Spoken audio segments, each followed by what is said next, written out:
Olá, meus queridos, a graça e a paz do Senhor a todos vocês. Passando aqui, Nivaldo Abreu, para deixar mais uma pequena devocional com vocês.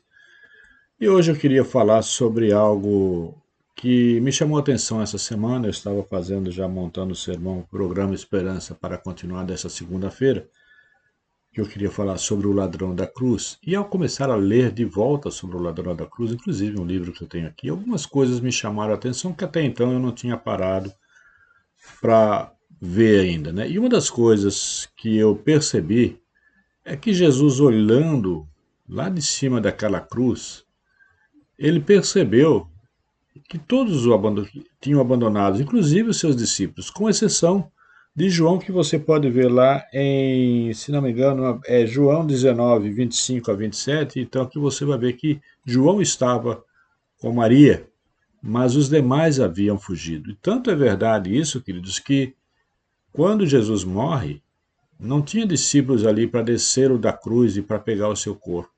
Foi preciso um de fora, um não seguidor de Jesus presencialmente todos os dias, aqueles que andavam com ele. Mas José de Arimateia, um homem de posses, que tinha cadeira no sinédrio, né, que se sentava e que, juntamente com Nicodemos, foram um dos poucos que não condenaram Jesus. E eu quero chamar a tua atenção que esse José de Arimateia, esse cara, ele joga tudo para cima. Ele arriscou tudo, porque ele vai até Pilatos pedir o corpo de Jesus. E para ele, como membro do Sinédrio, eu creio que ele deve ter sofrido algumas retaliações, porque o Sinédrio que colocou Jesus ali, todos estavam contra Jesus, mas ele ousou pedir o corpo de Jesus e tratar, cuidar do corpo de Jesus e dar a Jesus um sepultamento decente. Mas não teve a presença daqueles que caminhavam com ele, dos seus discípulos. Não, esses tinham fugido, tinham abandonado. Basta nós, inclusive, pararmos para ouvir de volta a narração dos discípulos no caminho de Emaús, né? Não acreditaram que ele voltaria.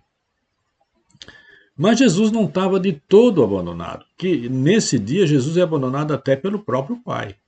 Mas havia alguém especial com Jesus. A quem? Queridos, por incrível que pareça, havia um ladrão naquela cruz que estava com Jesus, ao lado de Jesus. Ao lado de Jesus e com Jesus. Esse homem proporcionou a Jesus um alívio das suas dores.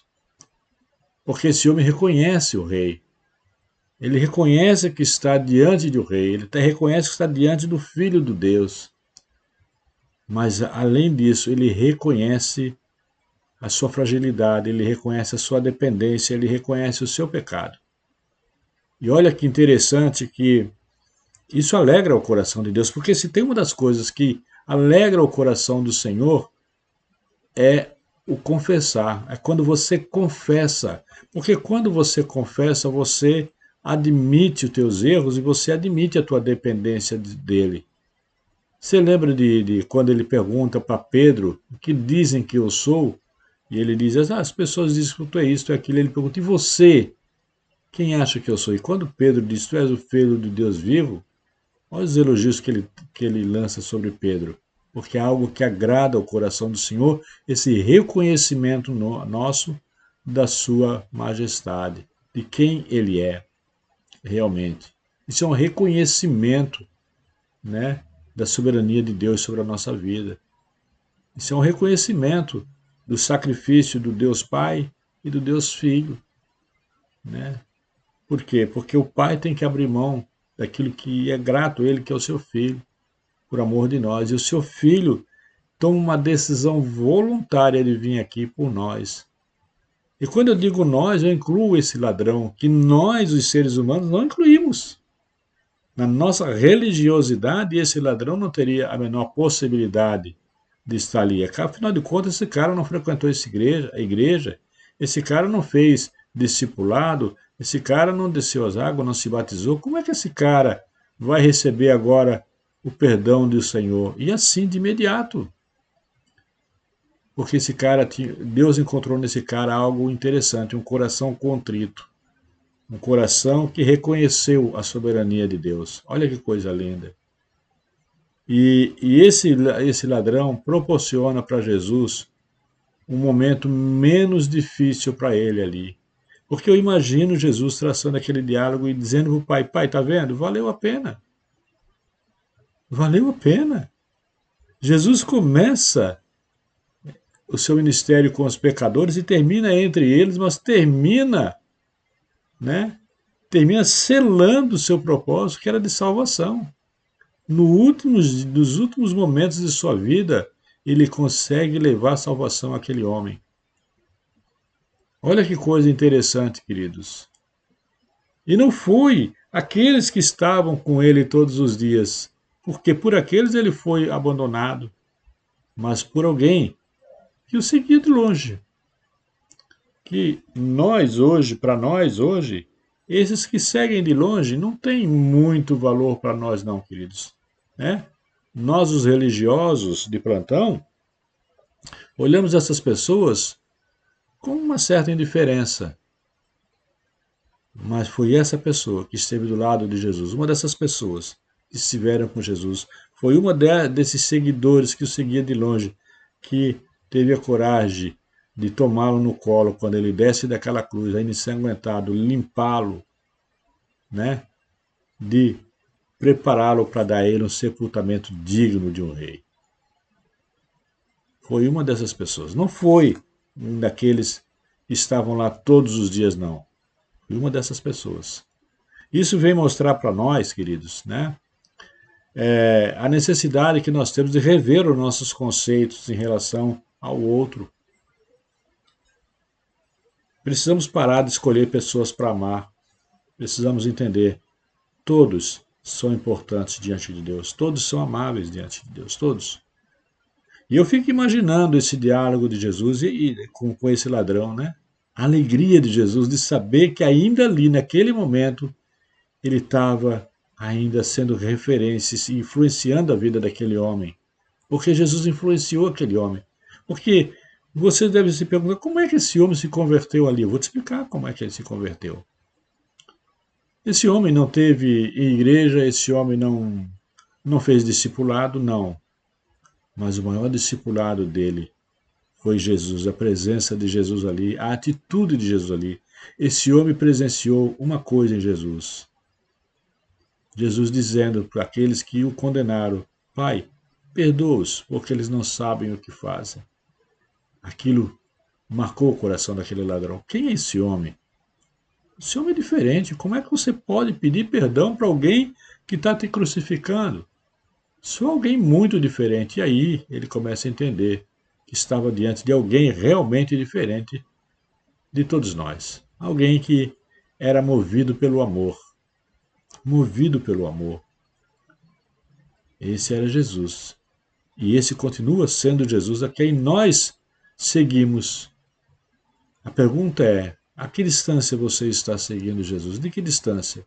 Você está guardando uma distância de segurança para não ser reconhecido pelo mundo que você é um dos seguidores dele, para não ser amanhã depois perseguido como um cristão? Você está guardando essa segurança? Porque e olha aqui, olha o contraste aqui.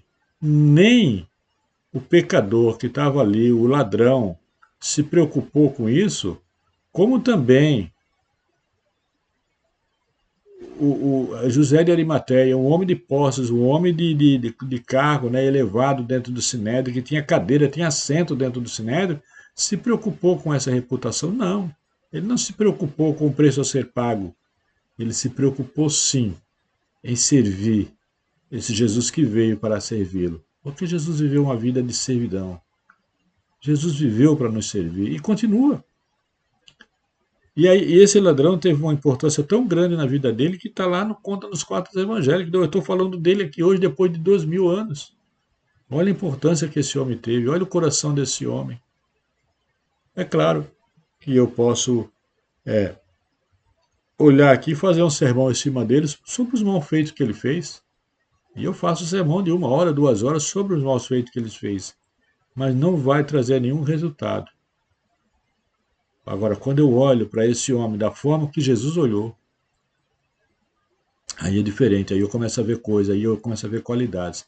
Porque o olhar de Jesus nunca foi um olhar condenatório, muito pelo contrário. Jesus, quando nos olha, ele olha sempre com o objetivo: perdoar, te alcançar, limpar o teu coração e dizer: vamos comigo, eu estou contigo. É isso que Jesus faz. E o interessante desse ladrão é que nós, a hora que partimos daqui, nós não sabemos exatamente como é o céu e quem vai estar lá. Mas esse ladrão, quando partiu, ele partiu já na certeza de que ia encontrar um amigo, alguém que ele já conhecia que ia estar lá com ele, que era Jesus. Porque ele fez essa amizade ali, e Jesus partiu antes dele, né? Você sabe disso, Jesus morreu antes do ladrão. Então ele disse: bom, eu já sei que lá já vou ter alguém para me dar um suporte, que Jesus vai estar lá comigo também. Ele já tinha essa convicção. Olha que coisa interessante, não é verdade? Então, eu olhando para esse sermão que eu estava fazendo para segunda-feira sobre esse ladrão, que eu vou falar muito mais coisas sobre ele ainda, eu fiquei pensando na importância desse homem na vida de Jesus. Esse homem não abandonou Jesus. E sabe por que ele não abandonou Jesus? Porque ele também não se sentiu abandonado por Jesus pelo fato dele ser um pecador. Até naquele momento, Jesus ainda estava tentando conquistá-lo, e aquele sangue que estava jorrando ali, ele entendeu que era por ele também. Então ele olha para Jesus e decide, ele decidiu, ele decidiu entronizar Jesus no coração dele, porque ele reconheceu a soberania. E é interessante que esse ladrão, ele reconhece Jesus numa situação bem estranha. Quando ele olha para Jesus, ele não vê um rei com uma coroa de ouro na cabeça. Não, ele vê um rei com uma coroa de espinho ensanguentada em sua cabeça. E se ele olhar em sua volta, cadê o trono desse rei? Olha o que é que eu estou fazendo, eu estou seguindo a um rei que não tem nada para me oferecer, aparentemente não tem nada para me oferecer. Mas ainda assim, ele decide seguir esse rei por aquilo que esse rei mostrou para ele. A maior riqueza que esse rei tinha era o amor por ele, o amor por nós. É essa a riqueza. Foi isso que fez esse homem mudar. O grande amor de Deus, o perdão de Deus, a compaixão de Deus por as nossas vidas. Talvez muita gente ali naquele dia não tivesse compreendido aquele diálogo daquele ladrão, como até agora eu quase não compreendia. Mas hoje eu vejo a importância que esse homem teve na vida de Jesus, nos últimos momentos de Jesus ter alguém ali para conversar com ele e para dizer: tu és o filho do Deus vivo. E para dizer para ele: olha, valeu a pena tudo isso. Valeu a pena. Eu imagino Jesus olhando para ele e olhando para o pai dizendo: pai, valeu a pena. Valeu muito a pena, pai.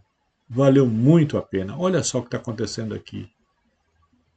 Então, queridos, muitas vezes nós achamos que estamos andando com as pessoas certas só porque elas frequentam a mesma igreja que a gente, andam com a gente, compartilham com a gente da mesma fé, mas nem sempre é assim.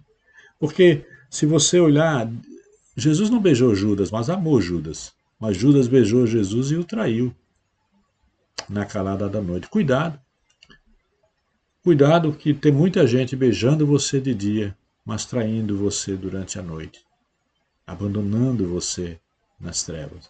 Cuidado.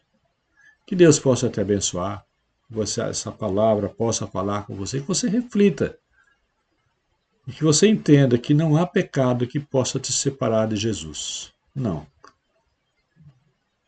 Pecado confessado é pecado perdoado. E quando teus pecados são perdoados, a primeira coisa que Jesus faz é dizer: agora eu posso abraçá-lo. Aí ele te abraça. Aí ele vai te abraçar. Acredite nisso. Tome posse dessa palavra. Queridos, e não esqueça, né? Não esqueça de deixar aqui o seu likezinho pra gente, de compartilhar essa palavra para que outras pessoas possam também ter esse entendimento, porque assim como eu, talvez muitas pessoas não tenham ainda compreendido isso, e muitas pessoas têm dificuldade de se achegar a Jesus porque acham que os seus pecados é muito grandes, são imperdoáveis. Não é.